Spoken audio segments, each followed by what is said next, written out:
Hi hello నమస్తే. నేను మీ anchor Dhanush. Welcome to social post. ఈరోజు నాతో పాటు నా guest the boy next door Amardeep Chowdary. నాకు చాలా ఇష్టమైన వ్యక్తి. సో చాలా రోజుల తర్వాత చాలా గ్యాప్ ఇచ్చేసి ఎక్కడ షోస్లో అన్నిట్లో ఒక బ్రేక్ ఇచ్చేసి ఇంకా అమర్ ఈ గ్యాప్ రీజన్ ఏంటి మొత్తం అంతా ఈ పాడ్కాస్ట్లో తెలిసిన ప్రయత్నం అయితే చేద్దాం.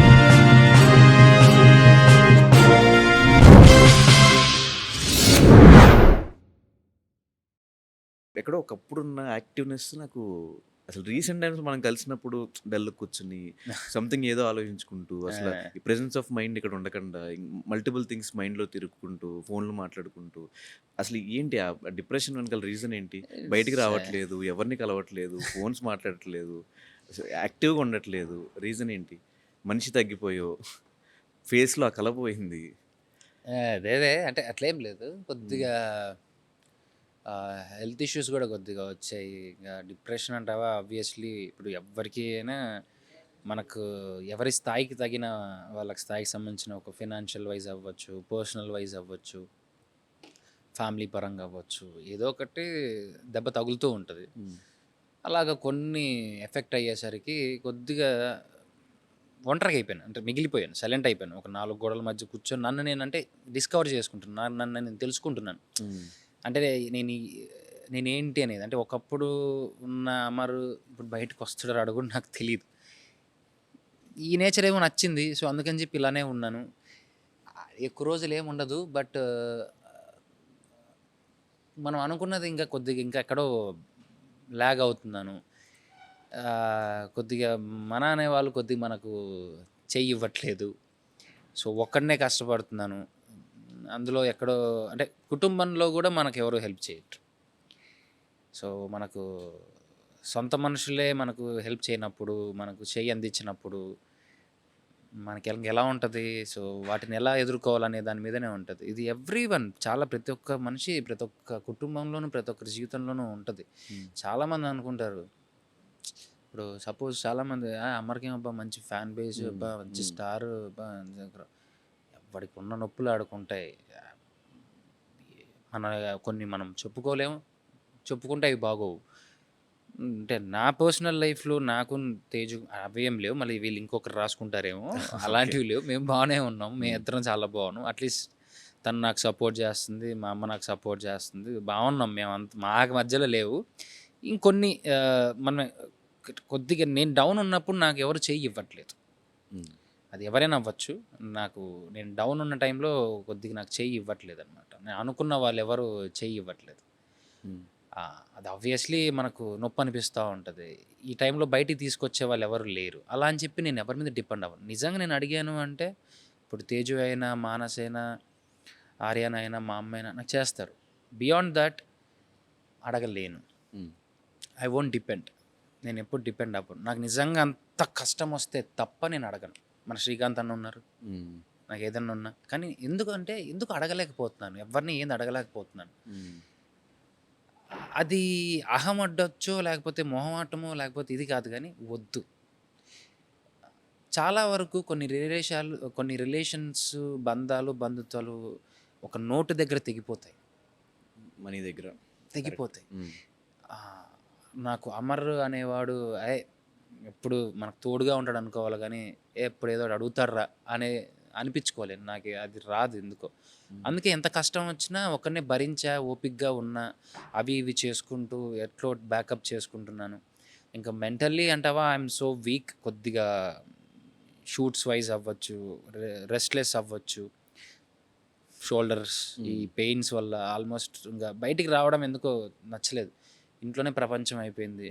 టీవీయే లోకం అయిపోయింది. ఫోన్స్ వస్తే మాట్లాడుతున్నాను, లేకపోతే ఫోన్లు ఎత్తాలనిపించి పక్కన పడేసి పడుకుంటున్నాను. ఫోన్స్లలో సోషల్ మీడియాలో ఎక్కడా యాక్టివ్గా లేను. నా సోషల్ మీడియా కూడా వేరే వాళ్ళకి ఇచ్చేసాను. ఏం పెట్టుకుంటారో పెట్టుకుని ఆయన నాకు అసలు చెప్పొద్దండి అని. ఐఎమ్ నాట్ ఇంటూ ఎక్కడ యాక్టివ్గా లేను. వద్దనుకున్నాను డార్లింగ్. కొద్ది రోజులు దూరంగా ఉందాం అనుకుంటున్నాను. కొద్దిగా సినిమాల మీద కాన్సన్ట్రేట్ చేద్దాం అనుకుంటున్నాను. అందుకే ఎంత క్లోజ్ అయినా కానీ ఇప్పుడు మామూలు నువ్వు ఎన్నిసార్లు పిలుస్తూ ఉంటావు పార్టీస్కి నిన్ను అదే కదా. అదిగో ఇదిగో అని అంటాను కానీ బయటికి బయలుదేరదామని అసలు ఉంటుంది కానీ వచ్చినా కూడా ఒకప్పుడు అసలు ఎలా ఎంజాయ్ చేసేవాళ్ళం. అసలు ఇప్పుడు ఏమైపోయింది, వచ్చిన అలా సైలెంట్కి వెళ్ళి సేమ్ ఇంతే ఈ పొజిషన్ అలా కూర్చుంటున్నావు, ఆలోచించుకుంటున్నావు. అసలు ఆ వైబ్ కూడా అవ్వట్లేదు మాతో.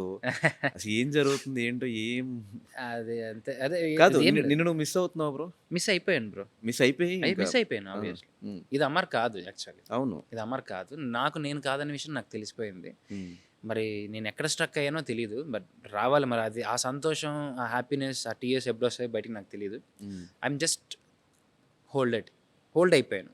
ఉమ్, అంటే కొన్ని రీజన్స్ వల్లనో కొన్ని కారణాల వల్లనో నేను హోల్డ్ అయిపోయాను.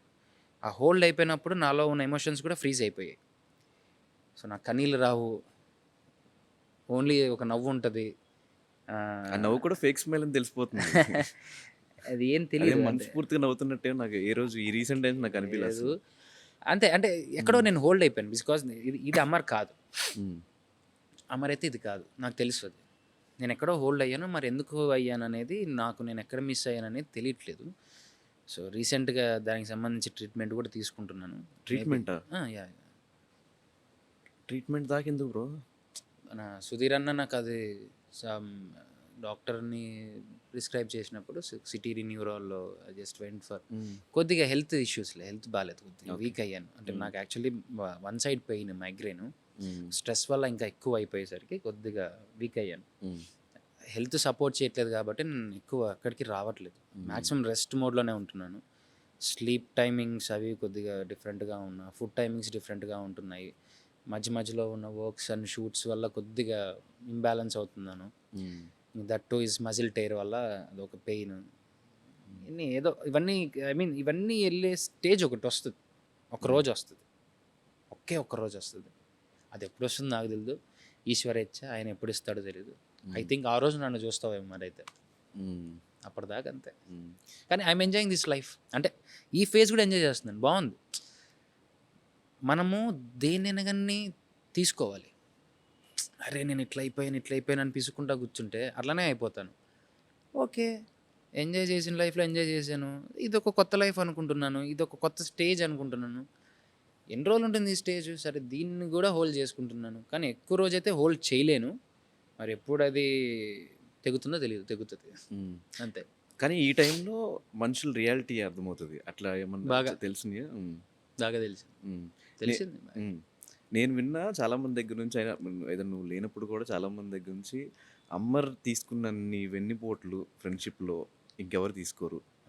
కరెక్టేనా? చేశారు. రీజన్ ఏమై ఉండొచ్చు అంటే అన్ని వరుసగా ఒకటేసారి బ్యాక్ టు బ్యాక్. ఇప్పుడు ఏం లేదు ధనుష్, నేను ఇప్పుడు ధనుష్ నాకు ఒక 5,000 అంట. అర్రే నా దగ్గర లేదురా, ఉంటే ఈయనరా అంట. నీకు అవసరం, నువ్వు నన్ను అడుగుతావు, నేను ఇస్తా. నాకు మళ్ళీ ఒకరోజు ఒక అవసరం అవుతుంది. అర్రే నా దగ్గర నువ్వు అడిగితే సడన్గా ఎక్కడి నుంచి తెస్తా, నా దగ్గర లేదు కదా, నాకు చాలా అవసరమైన టైం లేదు కదా అంటే, నీ దగ్గర ఉంది. నాకు చాలా క్రిటికల్లో అవసరమైన పొజిషన్ నా పక్కన నించోనప్పుడు నాకేమనిపిస్తుంది, అరే ఆడి దగ్గర ఉండి కూడా పోనీ నేను ఉన్నా కదా మావా, నీకెందుకు, నువ్వు ఇస్తానులే, నువ్వు ఫస్ట్ అయితే నువ్వు కానీ నువ్వు అనుకున్నదన్నా అదొక ధైర్యం. అవును. అది కూడా లేదు, అది కూడా చెప్పలేదు, మా నాన్న వాళ్ళు చేయలేదు. మళ్ళీ నా దగ్గర డబ్బులు వస్తాయి, మళ్ళీ నువ్వు వచ్చి అడుగుతావు. నా మెంటాలిటీ ఏంటంటే అది మనసులో రాదు, అవునారా పట్టు తీసుకో. ఈ దరిద్రపు అలవాటు నాకు ఉంది కాబట్టి నేను ఇలా అయిపోయాను. అందరిని నమ్మాను కాబట్టి, నమ్ముతూ ఉన్నాను కాబట్టి వెన్నుపోట్లు పొడిచారు. డబ్బుల విషయాలు చాలామంది నాశనం చేశారు. ఆల్మోస్ట్ 10 to 15 lakhs పోగొట్టుకున్నాను ఇప్పటికి. ఫ్రెండ్షిప్ జోన్లో ఆల్మోస్ట్ పోయింది. అందుకే ఇప్పుడు నాకు ఎవరు లేరు, చాలా తక్కువ మంది. సర్కిల్ చూస్తే నువ్వే ఒక 10 మంది, రఫ్గా ఒక 10 మంది ఉంటారు తప్ప ఎవ్వరూ ఉండరు. ఇంకా నా గురించి ఆ మాటలు, నా గురించి ఈ మాటలు, అక్కడ అవి చెప్పడాలు, ఇక్కడ రే నా పాస్ట్ తవ్వుకొని 10 సార్లు మాట్లాడుకున్నది పాస్టేరా, ప్రజెంట్ అవ్వదు, ఫ్యూచర్ అవ్వదు. అది ఎన్నిసార్లు మాట్లాడు నువ్వు దాని గురించి చర్చించుకున్నా అప్పట్లో వాడు అదిరా అంటావే తప్ప, మరి ఇప్పట్లో ఏమన్నాడు రా అని మాట్లాడడానికి ఎందుకు నీకు నోరు రాదంటే, ఇప్పట్లో నేను బాగున్నా, నీకన్నా ఎత్తులో ఉన్నా, అందుకు నువ్వు మాట్లాడలేవు. నీకన్నా తక్కువలో ఉన్న రోజు మాట్లాడతావు, ఎందుకు, అప్పుడు నువ్వు ఎక్కువలో ఉన్నావు. ఏం మాట్లాడతారు?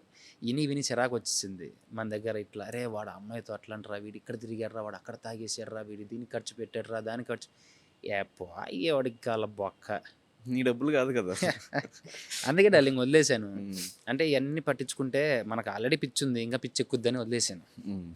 లైట్ తీసుకున్నా. హ్మ్. అప్పుడప్పుడు మనందరం గోవా పోతాం కాబట్టి చిల్ అవుతాం అంతే. అంతే.